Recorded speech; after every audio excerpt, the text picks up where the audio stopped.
Welcome to the Lemons and Pineapples podcast. I'm your host, Emma O'Brien, personal development coach, heart math practitioner, dog photographer, and entrepreneur. In this podcast, I share tools, strategies, and amazing guest interviews to help you improve your mindset and your well-being with a sprinkle of fun and probably some mention of dogs along the way. So without further ado, let's squeeze the day.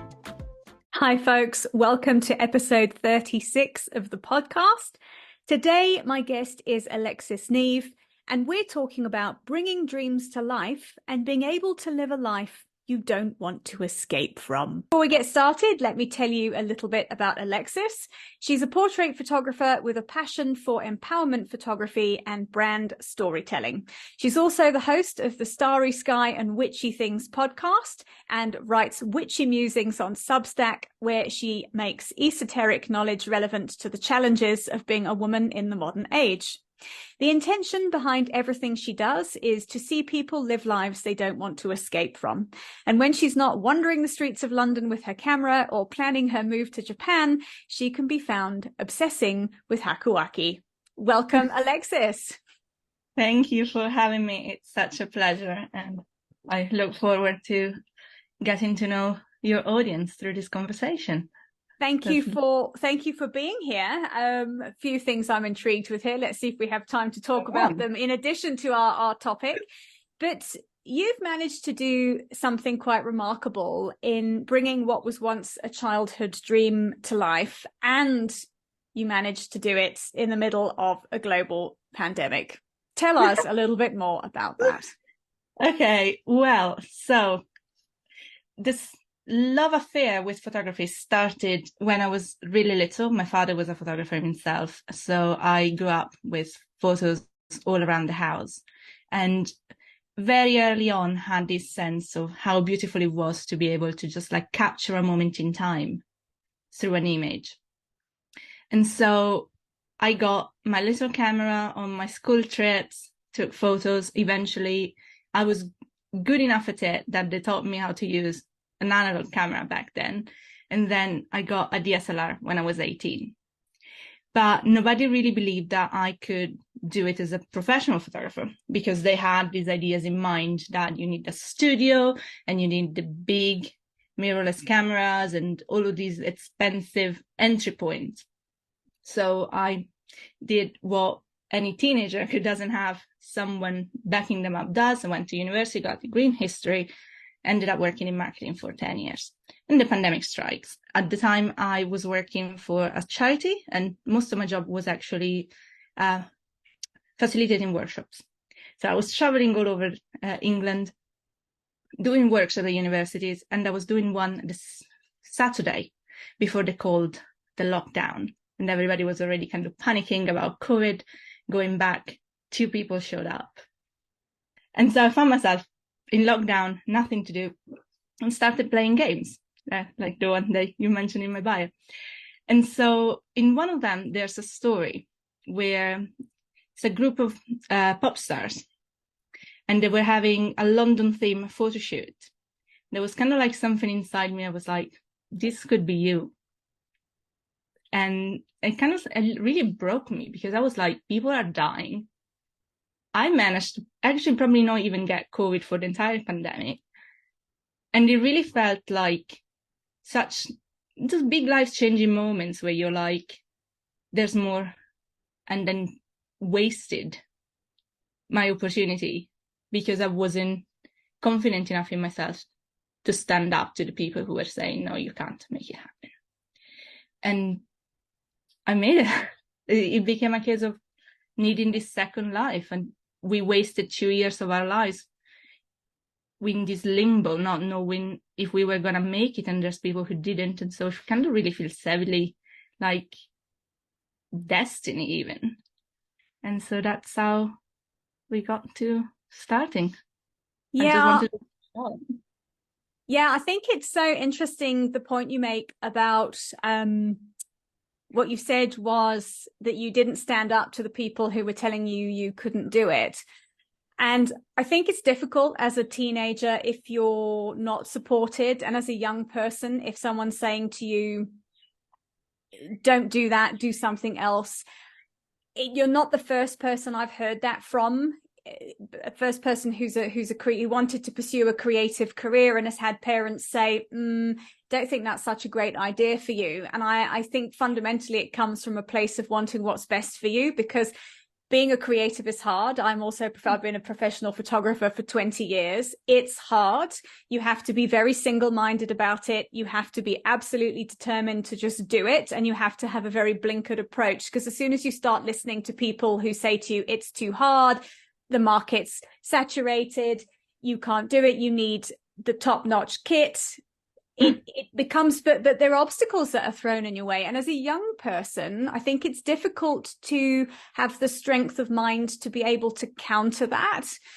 So what I hear from you is you found your way eventually, and it was a dream that had been sat at the back of your mind for a while. And what inspired it was the catastrophe, which was a pandemic. And when people are dying, you kind of sit and go, ooh, life's actually very precious. We only really get one shot at this particular incarnation that we know about.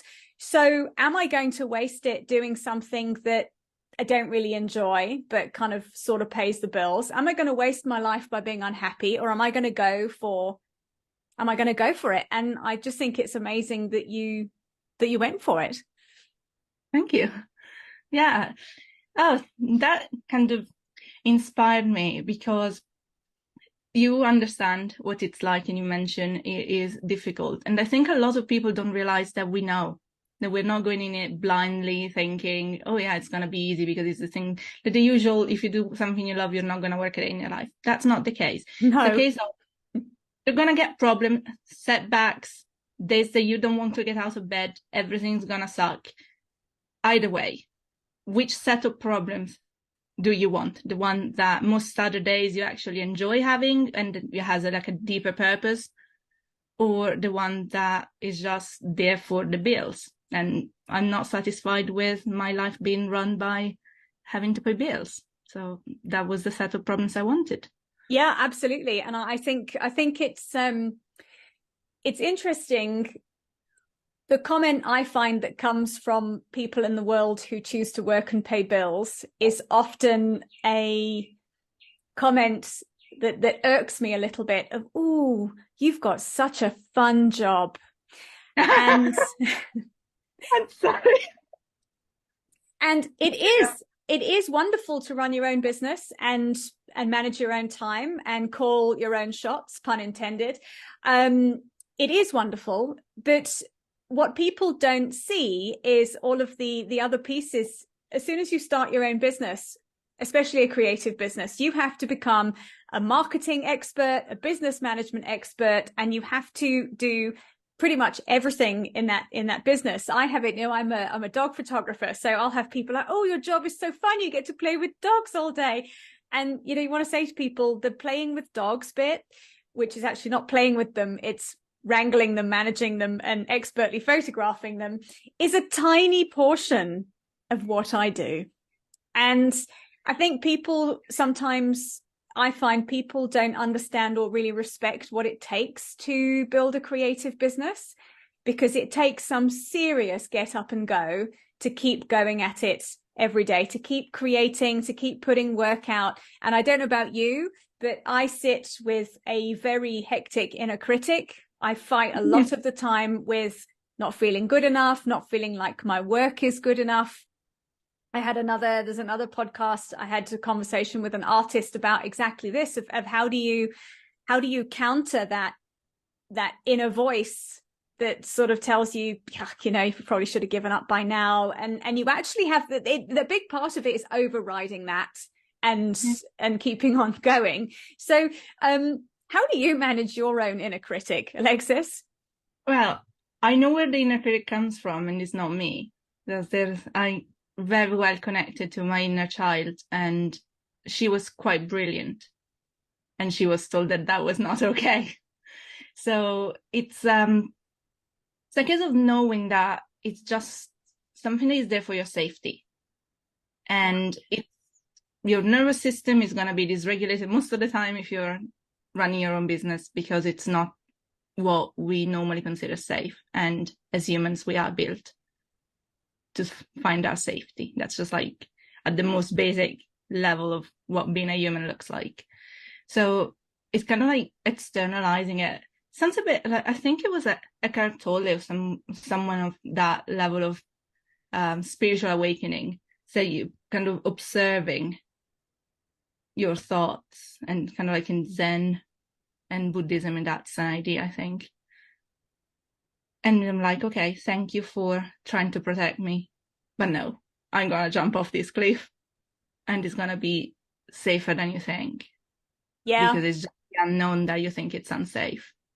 Yeah, and I think that's such a great point you make, is that if we can be compassionate about the inner voice that we have and observe it rather than attaching to what it's saying, you are right in that often mine will be, is this work good enough to put it out? Should it be a bit better? Blah, blah, blah, blah, blah. And if I listen to it, I would never do anything. And it is there to save you from potential humiliation, to save you from potential judgment. And aside from the odd comment, actually, and it was from someone who said it to me in person, and it wasn't quite meant to be rude, but it went along the lines of, "Ooh, your exhibition this year, Emma, is so much better than last year's." And so I just kind of had to take that with a bit of a pinch, because I just thought, you know what, I didn't ask for that feedback at all, and I'd rather if you'd have kept that to yourself. But aside from that, for the most part, I can say in 20 years of doing this, nobody's come up to me and gone, "Wow, you're shit. I think you should stop." Never. It's never happened. No. That's the thing. It's mostly like internalized. And sometimes I don't want to put it in terms of like gender, but you see a lot of research being done on how men apply for jobs that are not qualify like 50% of what's on a job description, and women are just like, are not applying unless they're 100%. And that's one of the many situations in which we can be a lot more critical than men. Mm-hmm. And I see them out and proud in photography circles. And some of that work is not my thing. Mm. Yes. And I totally agree with you. And this is one thing I have noticed in the creative space with men, is you can have male photographers who are at best average, and they show up and they own it. And they just say, "I am completely brilliant. These are my rates. This is what you'll pay me." And we sit as women very often questioning, like you say, if the work isn't 110% perfect, should I be putting it out there? And you've got guys who are not nearly as good, who just own it. And I think that's a big lesson I have been sitting with this year, is rather than looking at it and going, "What is this guy doing? And why is he showing up when he's not really that great?" And I think we can learn lessons from men, rather than feeling resentful about the way they show up, is to say, how can I also show up like that? How can I be more unapologetic about what I'm putting out into the world? Yeah, that's a really good word, unapologetic. I think it's the mantra of the future. It's something that we all seem to be learning at the same time. So totally. The buzzword of authenticity and being unapologetically authentic and all those things. Yeah. So one thing I want to ask you about when it comes to speaking of unapologetic is you have quite literally, with your photography business, flown in the face of the messages you got from your family, from your parents. They were very resistant to you running a creative business. Tell me a little bit about what that was like and how you have managed to keep showing up in spite of the fact you've not really had the support that I think you perhaps should have had, really, if we're using, if we were in an ideal world. Ooh, it's such a layered question. So back when I was a teen, that was gut-wrenching to go through. And so I guess that I internalized I'm never going to get that support. And that's a theme that came up in therapy a lot. And coming to this level of acceptance that they're never going to be okay with this. So do I actually care about what they think more than what my life is going to look like. So when I got to that realization, then it was easier to just say, okay, I'm going to just talk about business with people who understand business. And I'm going to tell you if I do something, like I win an award or I put something out that I think is cool, or my mother follows me on Instagram, so she sees I'm up to something. And eventually they got sort of resigned to the fact that I'm too stubborn and they're never going to have me see sense. So they kind of just like, oh, well, we wish you well because you're going to do it either way. So there's no point in not hoping that you're going to be successful at it, which was unexpected because I was prepared to kind of go completely no contact. And because otherwise I know that they're going to get to me if I keep getting that. There's still this little girl who doesn't want the mother to be sad. And since that was like one of her core fears about my financial situation, especially, and because, sorry to go a bit personal, her father is a serial entrepreneur that bankrupted the family. So it's entirely understandable, as you were saying, having compassion to my inner voice, and it's also having compassion to where that voice was internalized from. It was tough for her growing up. So of course she's scared for me because she wants what's best for her daughter. So I understand that. And so it's kind of like a balance of knowing where to find the support, because there are a lot of people who support me. It's just that they're not my family. Yeah, and that's hard. I can fully understand when you shared that, why your mum would be so reluctant for you to pursue an entrepreneurial creative career if effectively her life was made very difficult because of somebody else's choice to do that. But you've made the distinction that you are not your grandfather. You are you, and you're very capable. And I love that she follows you on Instagram, and it's obviously just gone, all right, seems to be okay. So it sounds to me that you're just letting mum white knuckle this on her own and you're getting on with it. Yeah, that's the only option, because otherwise I would be stuck trying to manage her feelings for her. Yes. That's effectively what it is. Yes, and that's not your job. It's a hard lesson to learn, but yes, it is not my job. Yeah, it is a hard lesson to learn. So where do you get your support from when you are effectively having to tune out the family voices? And it does make me a little bit sad when you tell me that, because and then it also makes me realize how lucky I was. As a child, my father's an entrepreneur, so I kind of grew up with watching him being very tenacious and watching him being very persistent. And I think his dream for me was always for me to start my own business. So I was always being encouraged to do something like that. And when I decided to be a photographer, I mean, I was 100% supported, and to the point of my dad was quite interested in photography and is always trying to slightly see if we can interject a little bit, which is fine. But it's just lovely for me, because I appreciate very much talking to you how fortunate I am to have had that support. So for you, not having had the family support, where do you get your support from to help you be able to keep going every day in what is a hard career choice? Folks, let's not beat around the bush here. Running a photography business is not for sissies. Yeah. What some people would call a found family. Then building a network of other people who are entrepreneurs, even if it's not, I consider them very close, but the distinction I make is friends that people are talking about private stuff, and then the business circles are the people I talk to about business, which sometimes gets personal, because obviously, as you know, it's difficult and it is personal when you're running it. Yeah. But personal in that sense, rather than talking about things that are going on in life. So I built it.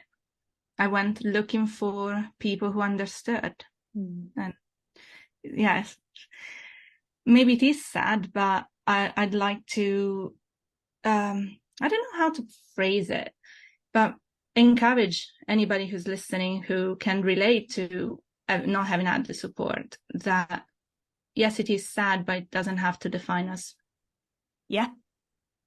We can overcome it. Is not my favorite choice of word, but that's the one that's coming. So. Yeah, and I think it is possible to do it. And I think it's also what I find very inspiring talking to you is that you've kind of gone against what you've been told. You've gone after something which is really important to you and you know it's going to make you happy.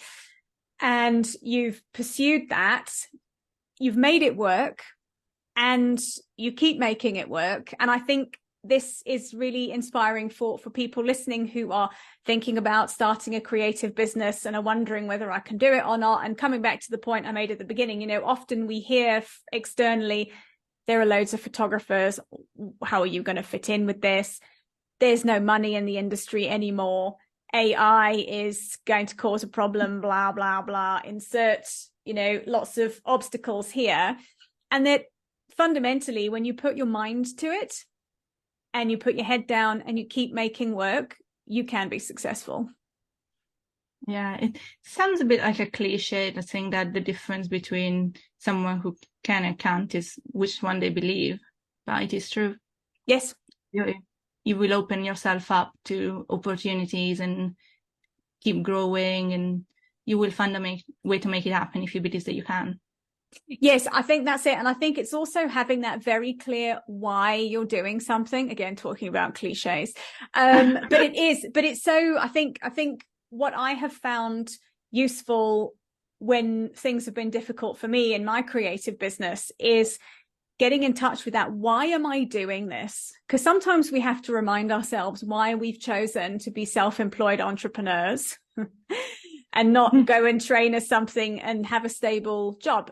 Believe me, I sit and question sometimes. I really wish I'd gone and done a law degree or something else, because I look at it and think, yes, I would be earning a lot more money. I think maybe financially it'd be a lot more stable. But then I look at it and think, yes, but if it got to 2:00 on a Tuesday afternoon and I wanted to just switch everything off and go and do something else, I couldn't do that if I was working. And I value my time freedom enormously. And I think that is the one of the whys for me is being able to dictate my own schedule, being able to make my own work, being able to show up creatively as I choose to in the world. And that, you know, it really is the freedom of time. I mean, I don't think I'd do very well if I had somebody giving me a to-do list and telling me what to do. I don't like being told what to do very much. So I think I'd struggle to be an employee. I have tried being an employee and ended up running the charity pretty much within 5 years of being there. So I guess that some of us just are not cut for being told what to do. No, exactly. Nothing wrong with that either.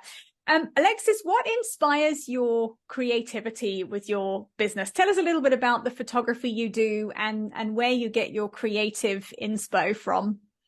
Oh, it's so many places, but I thought about it and it really is people. It's other people. This conversation is probably having me go off in a lot of different directions. By the time it will come out, I will have created something out of it. It's looking at other people, and I really love to see them blossom. It sounds really corny said like that, but I think I can relate to still how it was when I was a teenager, and I realized that a lot of people can. So for me to be on the other side of seeing someone looking at the photos and being like, wow, is that me? And seeing themselves in a different way. Or if I'm doing something in the personal branding area, I'm helping someone build their business and seeing them building a life that they're gonna love and not want to escape from. And so that's my inspiration, is the people I get to work with. Yeah. And it sounds to me that the underlying inspiration for that is helping people feel happier, helping people find their joy, and helping people show up as their authentic selves. I think there's this, and it is a quote. I don't think I've got it completely correctly, but it really is the fundamental of it is that when you show up and shine your own light authentically, you give other people permission to do the same. And I think that's very inspiring. Yeah. That you're doing that in your business. Yeah, it's like a ripple effect, isn't it? You have, even if you influence just one person, they then can go on and influence another person, and then it will be change. Yeah. This may sound a little woo for those who are not familiar with human design, but apparently the 70% of the population that are the energy type of generators are controlling most of the global energy in the collective unconscious. So if they're frustrated and unhappy in their jobs, we're all suffering for it. Mm-hmm. So that's this kind of slightly altruistic way of looking at having to want to have people happy so we can all be happier. It's kind of contagious in a way. Yeah, but I totally agree with you. I think it is, if you can have a good interaction with somebody, the chances are they will then go on to have a good interaction with somebody else. I thought it was, we're talking about the energy we show up with in the world, so we're going a bit off piste here with this. But if you talk about the energy, if you bring a good, calm, accepting, kind energy to people, they respond to that. And you could get someone who's been having a really rubbish day up to the point that you have that interaction with them, and it changes their energy and it shifts the way they show up. It shifts the way they show up when they go home. And you're right, it does have a huge ripple effect. And I think coming back to the photography is, the more conversations we have like this as creative people, that it is possible for you to have a business that you love. You are allowed to. It is possible for you to do it. It's a workable business model, and you and I are both making it work. It invites other people to be able to be brave and say, that dream, everybody has a little dream that's been put in a drawer somewhere. So my hope after this conversation is that people listening go find that little dream in the drawer and just have another look at it. And it might not be as hectic as a complete career change, but it might be that you can find a way to bring that thing you wanted to do into your everyday life somehow, whether that's volunteering, whether that's going to an art class, whether that's going to a ballet class. I always think of it with conversations like ours. My accountant wanted to be a ballet dancer, and she was told the same thing you were told, which is, it's really hard to make a career out of that. Go do something sensible that'll allow you to earn money. And she goes to, she's in her late 50s now, I think, but she goes to a ballet class once a week, and she's kind of found the time to go and do that and keep doing it in some way that allows her to sort of fulfill that desire to be a ballet dancer. And I think it's really important. So I would love to hear from anyone who's listened to this. Pop me a DM on Instagram at Emma O'Brien Coach and let me know what little dream you've got in the drawer that you're going to revisit thanks to this conversation. Alexis, before we go, I'd love to just kind of jump to, why do you want to go to Japan? Well, that's connected to the game that I'm passionate about, and I'd love to have the opportunity to be in the country for a while and take part in all of the collaborations that they do about the games, and maybe even see the live events where the actors are acting live on stage, and just kind of a little bit of a change and new adventure and get some photo books out of it. Amazing. I have been to Japan in, just trying to think, 2008, I think. I was dating a guy at the time who was like mega into snowboarding. So we went to wherever the Winter Olympics were in Japan. So we did a couple of days in Tokyo, and then we went snowboarding, which was a bit miserable because I'm not very good at snowboarding. So it was a fascinating place. but I have to say, as someone who is an incredibly picky eater and doesn't eat fish, what I my takeaway from Japan was like, it was really difficult to find something sensible that I could eat. And the Japanese are their culture is so welcoming and wanting to be helpful. I can remember having a conversation with someone and they were asking me, what can you eat? So I said, I don't want to eat fish. And then, what about crab? No, that's still come out of the sea. What about shellfish? No, not shellfish. What about seaweed? No, not seaweed. What about sauce on the food? No. So as long as you're not a picky eater, it'll be great. I'm not a picky eater at all. I'll be fine. Alexis, where can people find you online and go and have a look at your photography work and connect with your personal branding work and your helping people improve their lives work that you're doing? So the best place for seeing my work is my website, which I hope by the time this is going to go live, it will be live with the rebranding, which is alexisneve.com. I'm also on Threads and Instagram, but more on kind of like on a personal basis. So if you want to see my work, that's the best place. However, if you want to connect, which I would love to, and hear about if you're following your dreams as well, this is Alexis Neve on both platforms. Amazing. Alexis, thank you very much for a really inspiring and interesting conversation today. And keep going with that creative dream.